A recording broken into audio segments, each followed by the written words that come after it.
여러분, 25년 동안 회사에 충성한 김 부장이 있습니다. 요즘 너무 재미있는 드라마죠. 김 부장은 퇴직금 받은 돈과 대출을 활용해 상가를 사게 됩니다. 이제 상가 하나만 잘 사면 월세로 평생 먹고 살 수 있어. 김 부장은 생각했습니다. 3개월 만에 10억 원짜리 상가를 샀습니다. 한 달 월세가 1,000만 원이 나온다고 했거든요.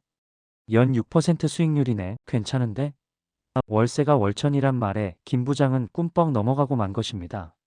하지만 상가 매입 후 김 부장은 울고 있습니다. 그 상가는 실제로는 3억 원 가치밖에 안 되는 깡통이었기 때문입니다. 7억 원을 날린 겁니다. 왜 이런 일이 생긴 걸까요? 반대로 YG 양현석은 부동산 투자로 수천억 원을 벌었습니다. 강남, 홍대 합정에 건물을 여러 채 가지고 있거든요. 왜 성공한 걸까요?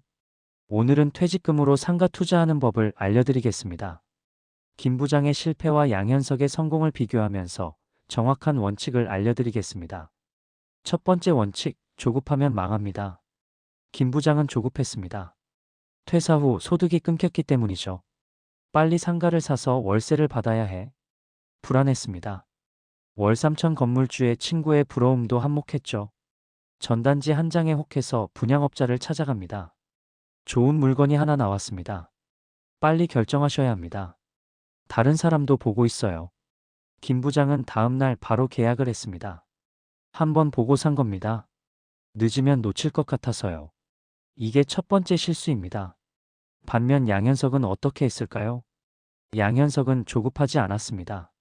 매일같이 강남, 홍대, 합정을 걸어 다녔거든요. 몇 년 동안 걸었습니다. 건물을 보면 들어갔습니다. 임차인들과 대화했죠. 장사 잘 되세요? 월세 얼마 내세요? 여기 유동인구 어때요? 주말에도 나갔습니다. 낮과 밤의 분위기를 비교했습니다. 평일과 주말의 차이를 봤죠. 몇 년을 이렇게 했습니다. 그러다 마음에 드는 물건이 나왔을 때 샀습니다. 조급하지 않았던 겁니다.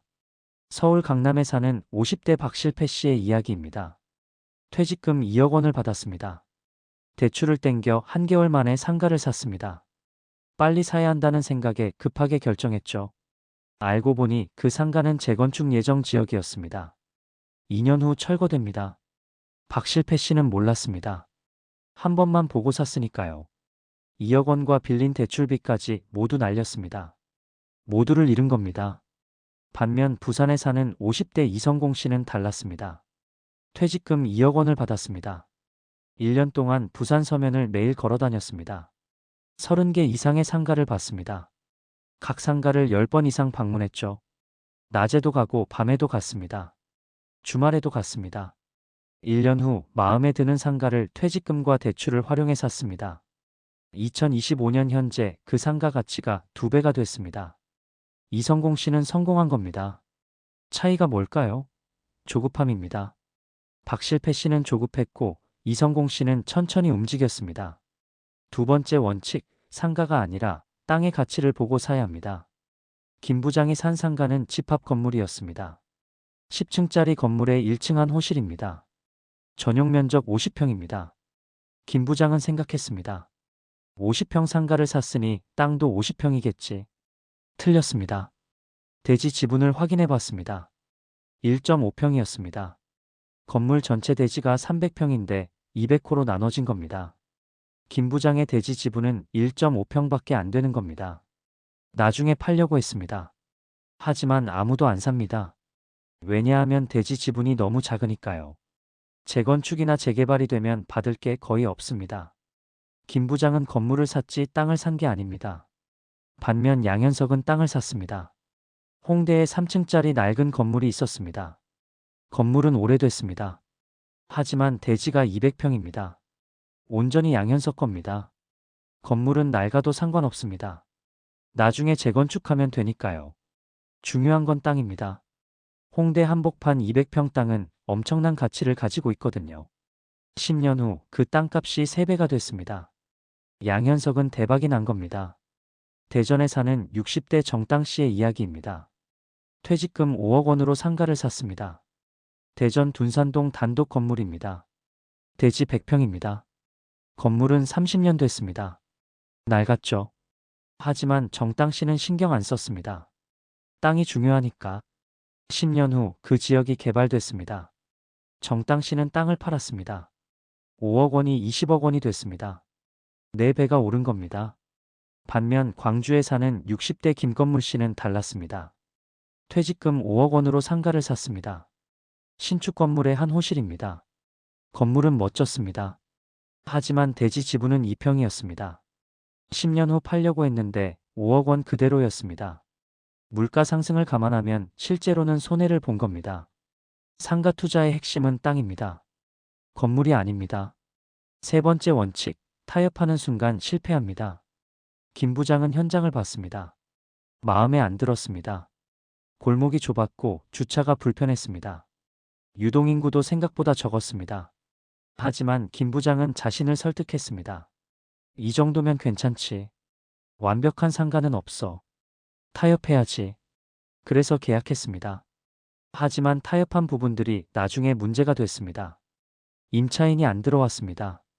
골목이 좁고 주차가 불편해서였죠. 결국 월세를 못 받았습니다. 공실이 1년 넘게 지속됐습니다. 반면 양현석은 타협하지 않았습니다. 마음에 드는 물건이 나왔습니다.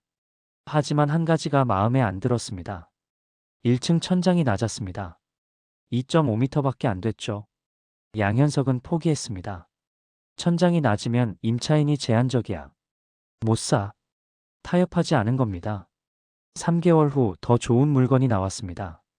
천장도 높고 모든 조건이 완벽했습니다. 양현석은 그걸 샀습니다. 인천에 사는 40대 최타협 씨의 이야기입니다.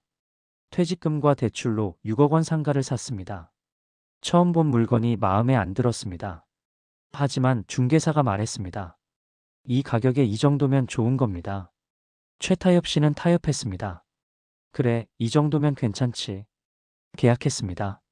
하지만 나중에 후회했습니다. 마음에 안 들었던 부분들이 계속 문제가 됐습니다.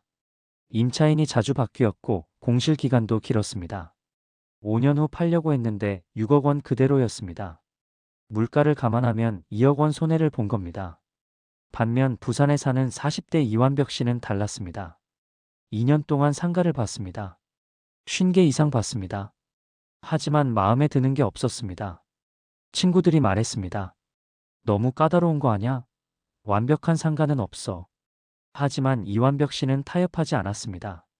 2년 후 드디어 마음에 드는 상가가 나왔습니다.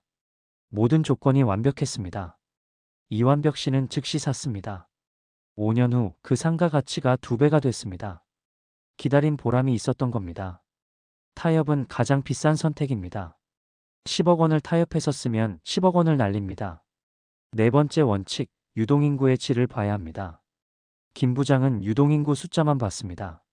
중개사가 말했습니다. 이 앞으로 하루 1만 명이 지나갑니다. 김 부장은 만족했습니다. 1만 명이나? 맞네. 계약했습니다. 하지만 알고 보니 그 1만 명은 그냥 지나가는 사람들이었습니다. 버스 정류장에서 버스를 기다리는 사람들이었죠.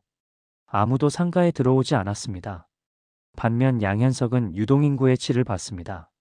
숫자가 아니라 누가, 왜, 얼마나 오래 머무는지를 봤습니다. 홍대 거리를 걸어다니는 사람들을 관찰했죠. 20대, 30대가 많네. 데이트하러 오는구나. 주말에 특히 많아. 카페에 오래 앉아 있어. 양현석은 분석했습니다. 그래서 카페나 음식점이 잘 될 만한 곳을 골랐습니다. 실제로 임차인이 끊이지 않았습니다. 서울에 사는 50대 박수자 씨의 이야기입니다. 8억 원으로 상가를 샀습니다. 지하철역 앞입니다. 하루 5만 명이 지나간다는 말을 듣고 샀습니다. 하지만 그 5만 명은 다 지하철을 타러 가는 사람들이었습니다. 아무도 상가에 관심이 없었죠. 출퇴근하는 직장인들이었거든요. 박수자 씨의 상가는 공실이 됐습니다. 1년 넘게 임차인을 못 구했습니다. 반면 대전에 사는 50대 이질 씨는 달랐습니다. 7억 원으로 상가를 샀습니다. 대학교 앞입니다. 유동인구 숫자는 3,000명 정도였습니다. 많지 않았죠. 하지만 이질 씨는 질을 봤습니다. 20대 대학생들이네. 점심시간에 모여 카페에서 공부도 하고 저녁에는 술도 마시고 관찰했습니다. 이질 씨는 1층에 치킨집을 들였습니다. 대박이 났습니다. 대학생들이 매일 찾아왔거든요. 월세를 꼬박꼬박 받았습니다. 5년 후 그 상가를 팔았습니다. 7억 원이 12억 원이 됐습니다. 유동인구의 질을 봤기 때문입니다. 다섯 번째 원칙, 임차 흐름을 읽어야 합니다. 김 부장은 상가만 봤습니다. 주변을 안 봤죠. 옆 가게들이 어떤지 확인 안 했습니다. 알고 보니 그 건물 임차인들이 자주 바뀌었습니다. 3개월마다 바뀌었거든요. 왜일까요? 장사가 안 됐기 때문입니다. 김 부장의 상가도 마찬가지였습니다. 임차인이 6개월 만에 나갔습니다. 다음 임차인도 6개월 만에 나갔습니다. 공실과 임대를 반복했습니다. 반면 양현석은 임차 흐름을 봤습니다. 상가를 보러 가면 주변 가게들을 먼저 봤습니다. 이 가게는 언제 오픈했지? 장사 잘 되나? 확인했습니다. 임차인들과 대화했습니다. 여기서 장사한 지 얼마나 됐어요? 장사 잘 돼요? 월세는 적당해요? 주변 가게들이 오래 유지되는 곳을 골랐습니다. 그게 좋은 상권이라는 증거니까요. 광주에 사는 40대 정으름 씨의 이야기입니다. 퇴직금 포함 6억 원으로 상가를 샀습니다. 중개사가 말했습니다. 좋은 물건입니다. 빨리 결정하세요. 정으름 씨는 주변을 살펴봤습니다.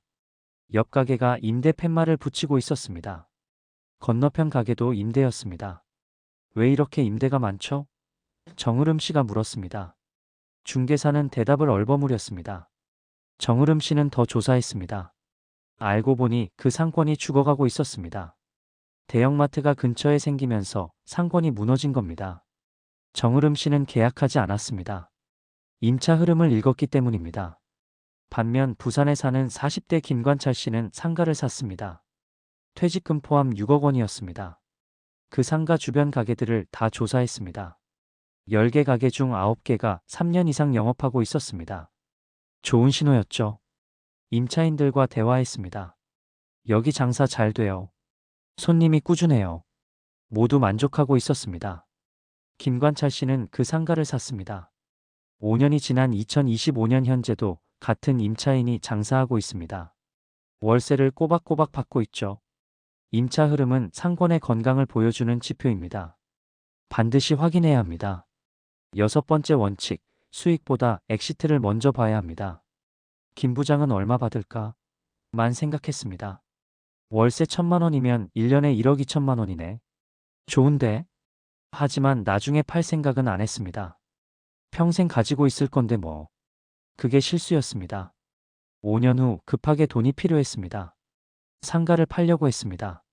하지만 아무도 안 샀습니다. 매물로 나온 지 2년이 지났는데도 안 팔렸습니다. 왜일까요? 누가 봐도 별로였기 때문입니다. 대지 지분도 작고 위치도 애매하고 구조도 이상했습니다. 김 부장은 울면서 헐값에 팔았습니다. 10억 원 주고 샀는데 2억 원에 팔았습니다. 8억 원을 날린 겁니다. 반면 양현석은 항상 엑시트를 먼저 생각했습니다.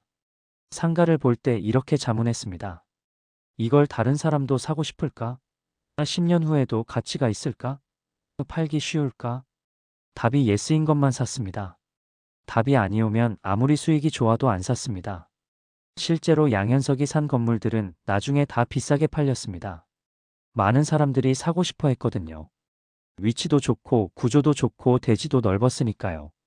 인천에 사는 50대 최수익 씨의 이야기입니다.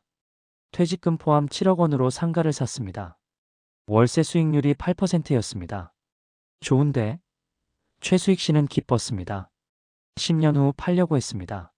하지만 아무도 안 샀습니다. 수익률은 좋지만 위치가 구석진 곳이었거든요. 대지 지분도 작았고요. 3년을 기다렸지만 안 팔렸습니다. 결국 5억 원에 팔았습니다. 2억 원 손해를 본 겁니다. 반면 서울에 사는 50대 이출구 씨는 달랐습니다. 퇴직금 포함 8억 원으로 상가를 샀습니다. 월세 수익률은 5%밖에 안 됐습니다. 하지만 위치가 강남 한복판이었습니다. 대지도 50평이나 됐습니다. 나중에 팔기 쉽겠어. 이출구 씨는 생각했습니다. 10년 후 팔았습니다. 8억 원이 20억 원이 됐습니다. 일주일 만에 팔렸습니다. 많은 사람들이 사고 싶어 했거든요. 상가 투자는 들어가는 것도 중요하지만 나오는 게 더 중요합니다. 꼭 엑시트를 먼저 생각하세요. 7번째 원칙, 상품이 아니라 가치를 키울 수 있는 곳을 사야 합니다. 김 부장은 완성된 상품을 샀습니다. 구축상가 건물의 한 호실이었습니다. 멋졌습니다. 공실이니 당연히 깨끗했습니다. 하지만 그게 다였습니다. 더 이상 가치를 키울 방법이 없었습니다. 이미 완성됐으니까요. 10년 후에도 똑같았습니다. 건물만 낡았을 뿐입니다. 가치는 그대로였습니다. 반면 양현석은 낡은 건물을 샀습니다. 홍대 한복판 30년 된 건물이었습니다. 낡았습니다. 페인트가 벗겨졌고 화장실도 낡았습니다. 하지만 양현석은 잠재력을 봤습니다. 여기를 리모델링하면 임대료를 2배로 받을 수 있어. 나중에 재건축하면 대박이야. 그리고 리모델링을 했습니다. 외관을 새로 하고 내부를 고쳤습니다. 그러자 임대료가 2배로 올랐습니다. 10년 후 재건축했습니다. 6층 건물로 새로 지었습니다. 가치가 5배가 됐습니다. 대구에 사는 40대 박완성 씨의 이야기입니다. 퇴직금 포함 5억 원으로 신축 상가를 샀습니다. 깨끗하고 멋졌습니다. 10년이 지났습니다. 건물은 낡았습니다. 가치는 5억 원 그대로였습니다. 물가를 감안하면 손해를 본 겁니다. 더 이상 가치를 키울 방법이 없었습니다. 이미 완성된 상품이었으니까요. 반면 부산에 사는 40대 이가치 씨는 낡은 건물을 샀습니다. 퇴직금 5억 원이었습니다. 25년 된 건물이었죠. 하지만 위치가 좋았습니다. 부산 서면 한복판이었거든요. 대지도 80평이나 됐습니다. 이가치 씨는 리모델링을 했습니다. 2천만 원을 들여서 외관을 새로 했습니다. 임대료가 50% 올랐습니다. 10년 후 재건축 계획을 세웠습니다. 그 건물 가치가 15억 원이 됐습니다. 3배가 오른 겁니다. 완성된 상품은 더 이상 가치를 못 키웁니다. 하지만 잠재력 있는 곳은 가치를 계속 키울 수 있습니다. 정리하겠습니다. 김 부장은 실패했습니다. 왜일까요? 조급했습니다. 한번 보고 샀습니다. 건물을 샀지 땅을 보고 사지 않았습니다. 타협했습니다. 이 정도면 괜찮지라고 생각했습니다. 유동인구 숫자만 봤지 질을 안 봤습니다. 임차 흐름을 확인 안 했습니다. 엑시트를 생각 안 했습니다. 수익만 봤습니다. 완성된 상품을 샀습니다. 가치를 키울 방법이 없었습니다. 반면 양현석은 성공했습니다. 왜일까요? 천천히 움직였습니다. 몇 년 동안 발로 뛰었습니다. 땅을 샀습니다. 건물은 부수적이었습니다. 타협하지 않았습니다. 완벽한 것만 샀습니다. 유동인구의 질을 봤습니다. 누가, 왜, 얼마나 머무는지 봤습니다. 임차 흐름을 읽었습니다. 주변 가게들을 관찰했습니다. 엑시트를 먼저 생각했습니다. 다른 사람도 사고 싶을까? 를 물었습니다. 가치를 키울 수 있는 곳을 샀습니다. 잠재력을 봤습니다. 퇴직금으로 상가 투자하려는 분들께 당부드립니다. 절박할수록 천천히 움직이세요. 조급하면 망합니다. 타협하지 마세요. 이 정도면 괜찮지는 가장 위험한 생각입니다. 한 번 보고 사지 마세요. 10번은 봐야 합니다. 낮밤, 주말 모두 가보세요. 몇 천만 원도 아닌 몇 억짜리 상가를 사는데 10번 아닌 몇십 번은 보고 느끼고 체험해봐야 하지 않겠습니까? 그리고 건물이 아니라 땅을 보세요. 대지 지분을 확인하시기 바랍니다. 유동인구의 질을 보세요. 숫자에 속지 마시기 바랍니다. 임차 흐름을 읽으세요. 주변 가게들을 관찰하시기 바랍니다. 엑시트를 먼저 생각하세요. 이걸 팔 수 있을까? 를 물어보시기 바랍니다. 완성된 상품 말고 가치를 키울 수 있는 곳을 사시기 바랍니다. 이 7가지 원칙만 지켜도 10억짜리 실수는 피할 수 있을 것입니다. 상가 투자는 도박이 아닙니다. 발품과 관찰과 분석입니다. 양현석처럼 몇 년을 걸어 다니시기 바랍니다. 그리고 완벽한 것이 나올 때까지 기다리시기 바랍니다. 여러분의 퇴직금이 김 부장처럼 날아가지 않기를 바랍니다. 영상이 도움이 되셨다면 구독과 좋아요 많이 부탁드리겠습니다. 여러분의 성공을 응원하겠습니다. 감사합니다.